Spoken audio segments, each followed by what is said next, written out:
Джама, Да, ты Иля. не хочешь новые кроссы купить?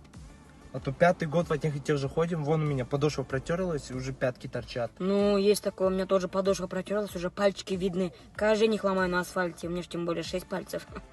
А, что, ты 7-й удалила? Я же недавно на них проводы делала, да. А что, где купим? Помнишь, твой парень Азамат Уланов какие-то кроссы рекламировал, магазин кроссов? А, кроссбок, что ли? Ну, и, кстати, передай ему очень много рекламы на странице. Если честно, меня самой тошнит. Поехали, детка.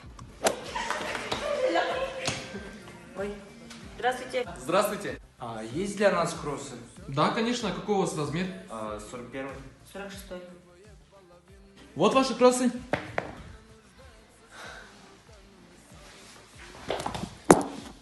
Молодой человек, молодой, что с вами? Что, после вчерашнего футбола ноги не мыло? Ну, я забыл. Бери кросс, бери кросс. Спортқа қойылған ақшалар чоң ұтыштар тез арада төлемдер ишенимді букмекер